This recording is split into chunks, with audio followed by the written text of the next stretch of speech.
Anak, nakita mo ba yung cellphone ng tatay mo? Nilagay ko dun sa loob ng kabaong niya bago siya ilibing. Ha?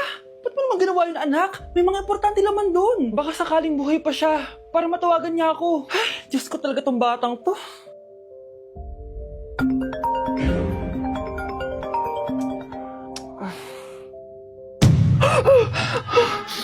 Matawag si tatay. Nay, kailangan natin pumunta sa sementeryo. Tumawag sa akin si tatay. Anak, pwede ba? Wala akong oras makipagbiruan sa'yo. Marami pa akong tatapusin trabaho. Pero nay, pag di ka pa tumigil, kukunin ko yung cellphone mo. Tay, sumagot ka. Alam kong buhay ka. Sa lahat ng pwede kong makita, ikaw pa talaga. Jessica, tinatawagan ko lang tatay ko. Nababaliw ko na talaga, no? Patay na tatay mo, di ba? Baliw. Hindi, buhay siya. Ito tandaan mo. Kapag hindi ka pa tumigil sa kabaliwan mo, susunod ka na sa tatay mo.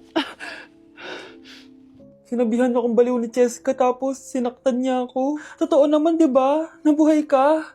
Anak, nabalitaan mo na ba? Ha? Ang alin, Nay? Patay na si Jessica. Natagpuan siyang walang buhay dyan sa may ilog. Ano? Ay, Diyos ko, kawawang bata.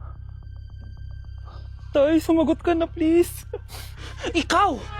Ikaw ang pumatay sa anak ko! Ano? Eh siya nga to ng away sa akin eh. Ikaw ang huli niyang kasama. Tandaan mo to. Isusunod kita sa tatay mo. Tay, hindi ko na alam gagawin ko. Sinisisi ako ng nanay ni Jessica sa pagkamatay ng anak niya. Natatakot ako. Anak, yung nanay ni Jessica. Oh, bakit, Nay? Pinatay daw. Binitin sa may puno. Ano? Nakakatakot na dito sa barangay natin, anak. Sinong pumapatay sa kanila? Nay, may tao. Sino po sila? Magandang araw po. Ako po si Detective Jason. Ako ang may hawak sa investigation case sa pagkamatay ni Cheska at ng kanyang nanay. Bakit kayo nandito? Dahil dito.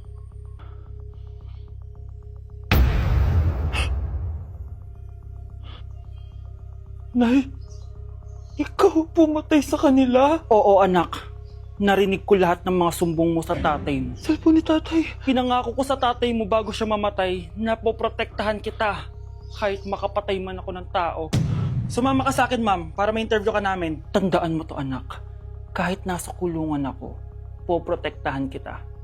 Tumawag ka lang. Ay, Nay! Good news! Nanalo ako sa loto! Totoo ba, anak? Tumama lahat ng numero sa panaginip ko, Nay! Alam mo, anak, swerte ka talaga eh. Nay, may good news din ako! Gagraduate na ako next month! Talaga ba, anak? Akala ko talaga bagsak pa rin ako eh. Buti naman at di ka na ulit ng high school. Congrats! Good luck sa college! Mga anak, may good news din ako. Sabi ng doktor, magaling na daw ako sa sakit ko. So, ibig sabihin, hindi mo na kami makakalimutan, Nay? Oo, anak. Parang sunod-sunod yung swerte natin, Nay, no? Siyempre, dahil din yan kay Lord. O sige na, anong oras na? Matulog na tayo, ha? Good night, Nay. Grabe, ang kalat naman. Oo, anak. Ba't kasing ka pa? Nay, sobrang kalat kasi dito sa bahay. Naglinis lang ako. Anak, tigil mo yan! Masama yan! Ha? Bakit? Masama na ba maglinis, Nay? Hindi mo ba alam yung pamahiin na bawal magwalis sa gabi? Kasi pag nagwalis ka, parang tinataboy mo daw yung swerte palabas ng bahay. Ako, Nay, 2025 na, naniniwala ka pa rin sa pamahiin? Tumatanda ka na talaga. Ay, hindi ko alam, anak. Takot lang ako na malasin ulit tayo. Sige na, Nay, itulog mo na yan. Malapit na ako matapos dito. Matulog ka na rin, ha? Nasaan na yun? Hindi pwede mawala yun! Oo, anak, ano nangyayari? Umagang-umaga sumisigaw ka. Nay, nawawala yung lotto ticket natin. Hindi natin makiklaim yung pera. Ha? Sige anak, tutulungan kita maghanap, ha? Ay, baka nandito lang yung banda. Oo, anak. Ba't ka umiiyak? Ayoko na. Ginawa ko naman lahat eh. Pero binagsak pa rin ako ng teacher ko. Ano? Hindi na daw ako kasama sa mga gagraduate, Nay. Lahat ng effort ko nasayang. Anak! Nay, magpahinga ka muna. Ako na muna bahala dito. Ano na naman nangyayari sa pamilya natin? Anak? Scarlett? Kyle? Susan? Kamusta ka na? Dok? Ba't nandito ka? Dinalaw kita para kamustahin ka. Mga musta?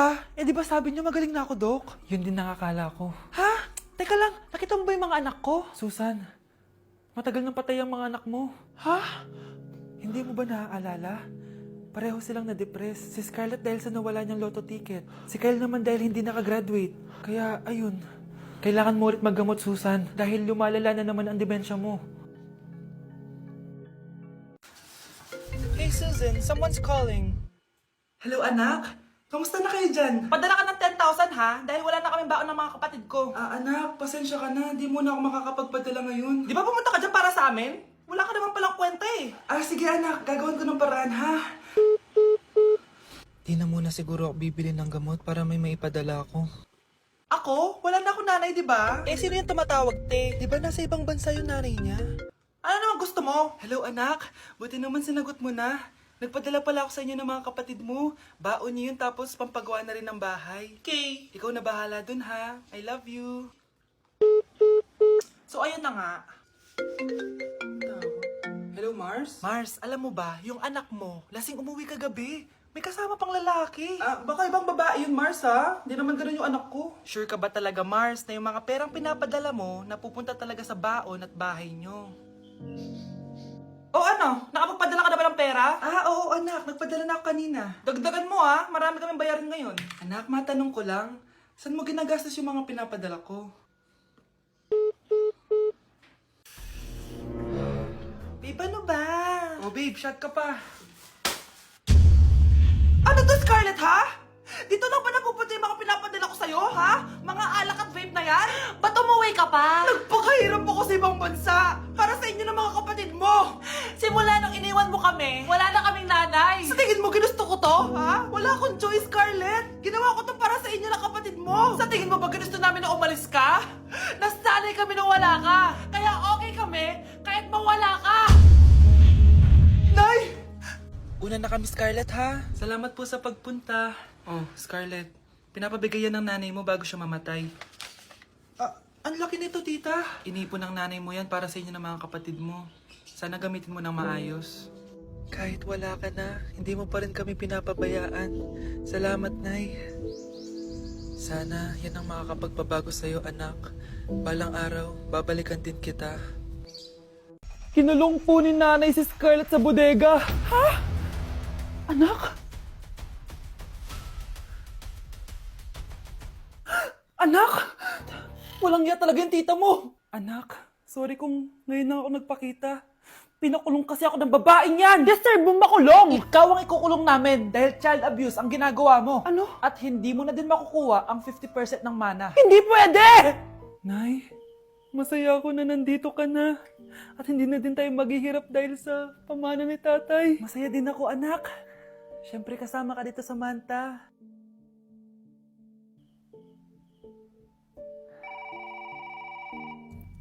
Ano ba? Bakit tawag ka ng tawag, ha? Oo, wala silang kaalam-alam. Sige na, baka mahuli pa tayo. Sa wakas, sa atin na ang mana. Maghahati tayo dito. Palayasin mo na yung mga batang yun, ha? Ako bahala. Ang galing talaga natin magpanggap date. Mga anak, aalis na tayo dito sa bahay. Lilipat tayo sa mas malaking bahay. O eto, mga gamit nyo, inimpake ko na. Talaga, Nay? Scarlett, huwag ka maniwala dyan. Nagpapanggap lang yung nanay mo. Samantha, ano yung mga pinagsasabi mo? Magjowa sila ni attorney. Sinet up nila tayo. Ganyan ba ang ugali mo, Samantha? Kaparehas ng nanay mong sinungaling? Samantha, ano ba? Kung ayaw mo sumama, edi wag. Sige, kung totoong anak mo talaga si Scarlett, saan at kailan mo siya ipinanganak? Ang dali naman yan. Edi sa Manila.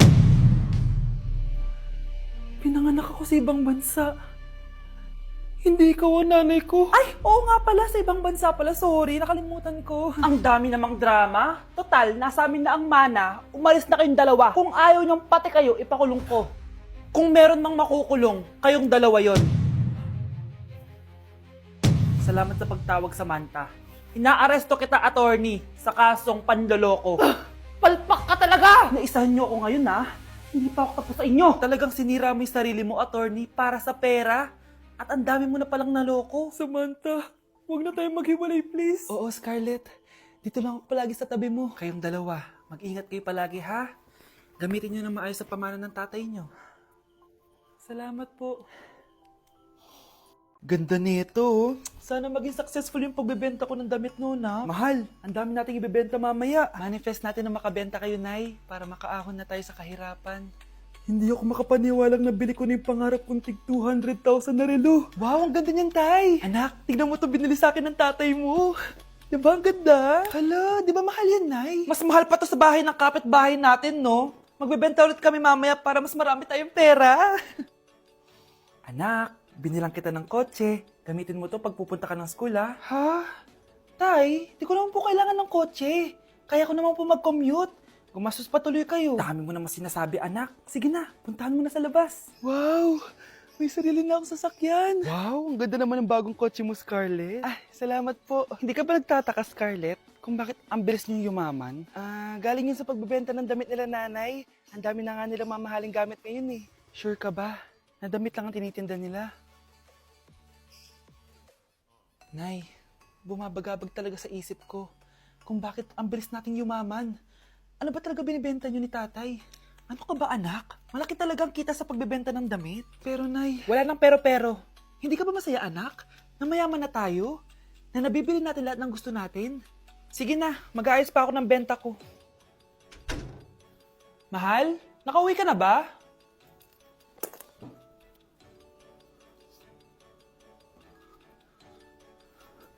Ano ba talagang laman nito?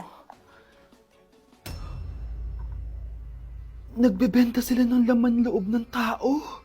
Wow! Sobrang ganda, mahal! Buti naman nagustuhan mo, mahal. Nga pala, kinuha ko na yung laman loob ng kapitbahay natin. Si Rosa? Malaki pera na naman to. Mahal, hindi dapat malaman ni Scarlett to, ha? Ano yun? Nasaan yung ledger? Nandito lang yung kanina. Ba't mo winala yung ledger, mahal? Nandun lahat ng mga sikreto natin. Sinong tao dyan?